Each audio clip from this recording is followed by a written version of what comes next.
Gold, trusted gold buyers. మీరు తాకట్టు పెట్టిన బంగారాన్ని విడిపించి ఈ రోజు ఉన్న మార్కెట్ ధరకు కొనబడను. గర్ల్ ఫ్రెండ్ ఈమె అడగాలి అది. గర్ల్ ఫ్రెండ్ అని చెప్పి అఫీషియల్ చేసావు. అవును. అఫీషియల్ చేసావు కదా. ఎప్పటి నుంచి లవ్? ఆమె నన్ను 2 years నుంచి లవ్ చేస్తుంది. నువ్వు? ఆమె అదృష్టం చూడు, నన్ను 2 సంవత్సరాల నుంచి లవ్ చేస్తుంది. ఆమె అదృష్టం కాదురా పాపం, ఆమె దురదృష్టం. అది నిన్ను లవ్ చేయడం. నువ్వు వేరే వాళ్ళని చూస్తుంటే అది బ్రేకప్ అయ్యి ఇది ప్యాచప్ అయిందా? అట్లనే ఏం లేదు కానీ దగ్గర కోసం కొట్టేసాను లేదు. అంటే నేను పాస్ట్లో నాకు లవ్ ఉండే, నాకు బ్రేకప్ అయ్యి 3 సంవత్సరాలు మంచి ఎంజాయ్, అమ్మ పోయి తాగాలి, ఎంజాయ్ చేయాలి, దోస్తులతో తిరగాలి, ఆ మైండ్ సెట్లో ఫిక్స్ అయ్యి కూర్చున్నాం అనుకున్నా. కానీ ఈ వెనకాల కెరియర్ చూసుకున్న తర్వాత, ఇవన్నీ చూసుకున్న తర్వాత మళ్ళీ కింద పడితే లేవడానికి చాలా ఇబ్బంది పడతారు. నువ్వు ఎంత ఎంజాయ్ చేయి, నీ పన్ను చేసుకో అని మళ్ళీ స్ట్రైక్ అయ్యి నిమ్మలంగా నా పని నేను చేసుకుంటూ ఎంజాయ్ చేయాలనుకుంటూ ఎంజాయ్ చేస్తాం, ఫ్రెండ్స్తో చిల్ అవుట్ అవుతుంది. అట్లా ఒక షోలోనే ఆమె కలిసింది. స్టూడెంట్ గా అంటే యాంకరింగ్ కోసం అని వచ్చింది. ఫస్ట్ ఆమె ఫస్ట్ రావడం కూడా మనం ఏంటంటే మనం నోరు అంటే ఆగదు, మనం ఇప్పుడు అర్థమైపోయింది. మనం మాట్లాడుతుంటే ఎదురు కొందరికి మంచిగా అనిపిస్తే కొందరికి నచ్చదు. అందరికి నచ్చడానికి ఏం పెద్ద అది కాదు కదా. నువ్వు నచ్చు, నీ మనం నచ్చదు. ఎవరికి కొందరికి నచ్చుతాం, కొందరికి నచ్చాం. ఎవరు నచ్చారా ఎవరికి? కొందరికి అంటే ఒక పర్సన్ అంటూ అందరికి నచ్చాలని రూల్ లేదు కదా, అట్లా చెప్తున్నా నేను. అయితే కొన్ని రోజులు నేనంటే చాలా కోపం పెట్టుకుంది. నేను చేసే టైంపాస్ లెక్కలకి అంటే మాట్లాడుతుంటే జోకులు వేస్తుంటే కొన్ని ఆమెకు నచ్చలేదు. ఆ చిలిపితనమే, ఆ తీట లెక్కలే ఆమె నచ్చిన తర్వాత ఇంటికి ఊహించుకుంటే ఆ పిల్ల అన్నట్టు అట్లా పెట్టుకొని తర్వాత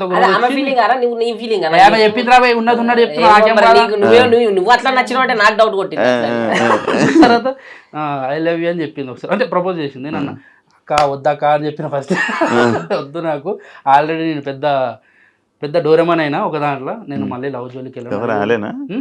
అంతకుముందు నాకు పాజిటివ్ ఉందని చెప్పిన కదా, వద్దు నాకు లవ్కి వద్దు, మళ్ళీ నాకు ఆ ఏడుపులు, ఆ బుడబొబ్బలు వద్దు, నిమ్మలంగా ఉంటా, నాకు ఈ లవ్ సెట్ అని చెప్పి చెప్పేసిన. ఆమె ఏమన్నది, సరే తెలుసు పాస్ట్ ఎవరు తెలుసు చెప్పేసిన, అన్ని చెప్పేసిన, డీటెయిల్ చెప్పేసి. ఎందుకంటే రేపన్నాడు వచ్చి నువ్వే వస్తావు ఫస్ట్, మనస గారు మీ భాస్కర్ కి అప్పట్లో ఒక అమ్మాయితో ఉందంట, నిజమేనా ఇట్లాంటి క్వశ్చన్ రావద్దని చెప్పి ఫస్ట్ ఏమైనా కాదు చూడండి పుస్తకం వేయటంలో చూపించగలరు. అయితే చెప్పేస్తే ఆమె సరే నీ ఇష్టం అని చెప్పి ఆమె వెళ్ళిపోయింది. వాళ్ళ ఇంట్లో వాళ్ళ మమ్మీకి చెప్పుకుంది. వాళ్ళ మమ్మీ అన్నదంటే ఎందుకు మరి అట్లా ప్రపోజ్ చేయడం అవసరమా, అదే ఆమె చెప్పేసి ఓపెన్ చెప్పింది. వాళ్ళ మమ్మీతో ఫ్రీ ఉంటుంది. తర్వాత ఒక 1.5 year అట్లా నార్మల్గా అప్పుడప్పుడు షూట్లలో అక్కడ కలుస్తుంటే హాయ్ బాయ్ అంటే మంచిగా ఉంటుంటుంది. తర్వాత ఉన్నట్టుండి ఆమె చూపించే ఇంకా మర్చిపోలేదు, అట్లా ఉన్నది. ఆ లవ్ అయితే ఎట్లుందో కేరింగ్ అట్లనే ఉంది. అరే నీ ముఖానికి, నీ పర్సనాలిటీకి, నీ కటౌట్కి అంత మంచి అమ్మాయి వచ్చి ప్రపోజ్ చేస్తే, చూడంగానే నన్ను ప్రపోజ్ చేస్తే చేయడమే గగనం. చేసిన తర్వాత నువ్వు మూతవారి అని తీరు వద్దు, నీ పాస్ట్ నా పాస్ట్ అని చెప్పి పెద్ద పెద్ద మాటలు మాట్లాడి ఇంటికాడికి వచ్చి అద్దంలో చూసుకుంటే నన్ను నేను తిట్టుకుంటున్నా. సిగ్గు శరం లేకుండా నన్ను నేను తిట్టుకొని ఉంచుకున్నా కూడా అవసరం అరా మంచిగా పాప ఇంత మంచిగా క్యూట్గా మాట్లాడిందంటే. తర్వాత 1.5 year తర్వాత 2 years తర్వాత డైరెక్ట్ వాళ్ళ మమ్మీకే ఫోన్ చేసిన, మీ కూతురు అంటే నాకు కూడా ఇష్టమే, మరి ఇన్ని రోజులు ఫ్రెండ్స్ అన్నారు అంటే అట్లా చెప్పమన్నదని చెప్పి నేను ఒట్టి ఇరికిచ్చేసిన. ఫోన్ తీసుకుని గట్టిగా తిట్టింది. నేను చెప్పి నా ఫ్రెండ్స్ అని ఈరోజు చెప్పినది అంటే లేదు యాక్సెప్ట్ చేసేసి అని చెప్పిన తర్వాత ఇప్పుడు టాస్క్ ఏంది, వాళ్ళ మమ్మీకి చెప్పింది, వాళ్ళ మమ్మీ ఒప్పుకుంది. మా మమ్మీ ఒప్పుకోవాలి కదా. ఇప్పుడు ఒప్పుకోలే. ఇంట్లో పోయిన తర్వాత అంటే ఇప్పుడు కాదు, అప్పుడు ఆ రోజు మా ఇంట్లో చెప్పాలి, టైం వచ్చింది. ఏం చేయాలి అర్థమవుతలేదు. మా అమ్మని, అమ్మ ఒకసారి పెంట్ హౌస్ కాడికి రా అమ్మ పైనకి అని చెప్తే ఇద్దరం పోయినాం. ఓ వాటర్ బాటిల్ ముంగట పెట్టినా, అక్కడ పక్కన కట్టి ఉంటే దూరం పెట్టినా, పెట్టి మంచిగా కూర్చొని అమ్మ నీ కొడుకు ఏదైనా తప్పు చేస్తానంటే నువ్వు నమ్ముతావు అమ్మ అన్నది. నమ్ముతారా అన్నది. మైండ్ ఖరాబ్ అయింది. నువ్వు తీటగా నువ్వు ఏదైనా చేస్తావు అట్లా కాదు చెప్పేది అంటే చెప్పంటే, నన్ను ఒక అమ్మాయి ఇష్టపడుతుందా అంటే ఏది బంక మాటలు అన్నీ కింద లేచిపోతున్నావు, నమ్మతలేదు. నాకు పడ్డదంటే నమ్మతలేదు. అమ్మతోడే నన్ను ఒకరు ప్రేమిస్తున్నారు, ఆ పిల్ల పేరు మానస అని చెప్తే మరి అన్నకు చెప్పినావా అన్న, లేదు నీకు చెప్పినాక చెప్దామని అంటే, మరి ఒకసారి అన్నకు కూడా చెప్పు, వాళ్ళకి ఇష్టమైతే మరి మాట్లాడదాం అది అన్నది. హైలైట్ ఏంటంటే అన్న వాళ్ళకి ఫస్ట్ చెప్పేసిన, ఎవరు అలా బంచి ఇచ్చేసిన. ఎందుకంటే అందరం కలిపి పెడితే అందరు కలిపి కొడతారు, అంతదాకా తెచ్చుకోవద్దు మనం, ఎట్లా రిస్కీ జోన్లో పోవద్దు. చెప్పేసిన నిమ్మలంగా అమ్మ కొంచెం టైం తీసుకొని ఒక అర్ధగంట తీసుకొని, అట్లేం లేదు బిడ్డ మంచిగా ఉంటే చాలు, మీరు ఎవరిని చేసుకుని నిమ్మలంగా ఉండాలని కోరుకుంటా, నువ్వు మంచిగా ఉంటే చాలని చెప్పి ఒప్పుకుంది. అమ్మాయి అప్పుడు ఇట్లా మింగిన సాటిస్ఫాక్షన్ అయినా. ఏం మింగినావు? ఈడ గొంతులు ఉండేది ఒక భయం ఉంటుంది అది మింగేసిన లోపలికి ధైర్యం ధైర్యం తెచ్చుకుంది. వచ్చేది డైరెక్ట్ ఫోన్ ఆ బేబీ అయిపోయింది 6 ఇంటికి ఇంటికి రా. డైరెక్ట్ ఇంటికి వచ్చి రాకుండా మా అమ్మని ఏమనంటే నేను రాత్రి కదా రేపు పొద్దున్న అమ్మ వద్దమ్మా మళ్ళీ రేపు అన్నాడు గల్లీలో తిరుగుతుంటే మీ కొడుకు ఒక పిల్లతో తిరుగుతుందని చెప్పిన తర్వాత నాకు నువ్వు తిట్టే మాటలు అవన్నీ సెట్గా ఏమున్నా నువ్వు చెప్పిన తర్వాత నాకు హ్యాపీ అని చెప్పి ఆ రోజు నుంచి నార్మల్గా మేము ఇన్స్టా వీడియోస్ కానీ షార్ట్ వీడియోస్ చిన్న చిన్న యూట్యూబ్కి కానీ అవి చేసుకుంటా కొనసాగిస్తున్నాం. అఫీషియల్ చేస్తారు కదా చేసి వాడేసిన మొత్తం. ఏడికైతే అడిగైతే దాన్ని తీసుకొని మన వాళ్ళు కొందరు దాంట్లో ఉంటాయి కదా అన్నిట్లలో ఇన్స్టాలల్లో ఫేస్బుక్లలో కొన్ని టీవీ షోస్ అంటే టీవీ ఛానల్స్ లో కూడా పెట్టేసారు వాళ్ళు. పోస్ట్ చేసుకున్నాను.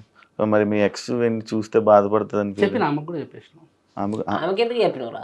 మరి ఇంటికి పోయి కొత్త ఇంటికి కూడా వస్తే ఓపెనింగ్ అంటే నువ్వు లవ్లో ఉన్నావు అంటే ఆ జెన్యున్ లవ్లో ఉన్నావు. ఎందుకంటే నువ్వు వద్దనుకున్నావు నేను వద్దనుకున్నా మనం ఇద్దరం అంటే ఆమె దృష్టిలో నేను చెడు కాదు నా దృష్టిలో ఆమె చెడు. ఫ్రెండ్స్ వీళ్ళిద్దరు తెలుసా?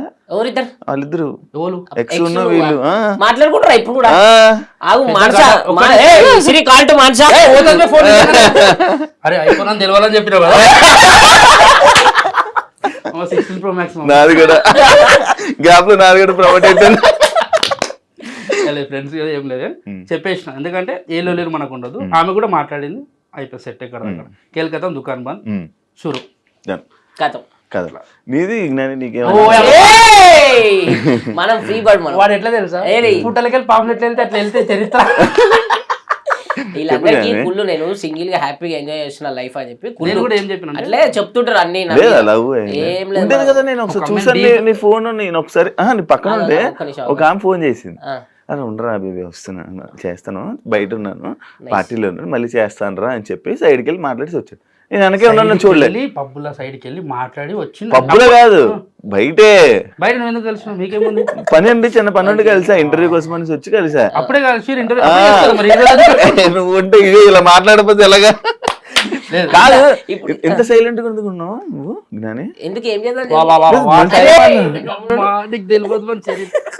చెప్పు చెప్పు చెప్పు. ఏం లేదు చరిత్ర వాడు అట్లా రక్తాలు చిందిస్తూ వాడి కోసం బొట్టు పెడుతూ తిలకం ఆడి వల్ల ఇప్పుడు నిరుక్కున్నావా?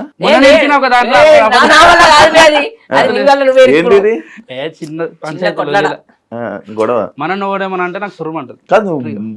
అది ఇది కూడా గొడవలకి వెళ్తా ఉంటా వెళ్తా జనం వెళ్తా. ఎందుకంటే నా తప్పు లేకుండా నన్ను ఎవడన్నా ఆ అమ్మ అని ఏదైనా మాట్లాడి తిట్టారనుకో నాకు కోపం వస్తుంది. మరి నీ ఫేమ్ పాడైపోద్ది ఆలోచన. మా అమ్మని తిడితే నేను ఎందుకు ఊకుంటా?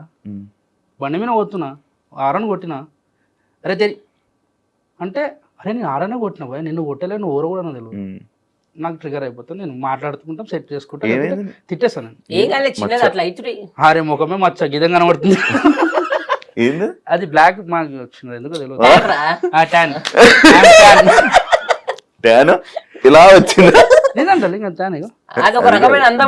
దెబ్బ అనుకుంటున్నావా? నీ దెబ్బ చిన్నప్పుడు బాల్తో కొట్టినాడు నాకు ఇది మరక గుత్త ముక్కెందుకు ఇట్లుంటది కదా. అంటే అందుకే ఎవరిని తిట్టదు. అమ్మ ఇమ్మని తిడితే కోపం వస్తుంది.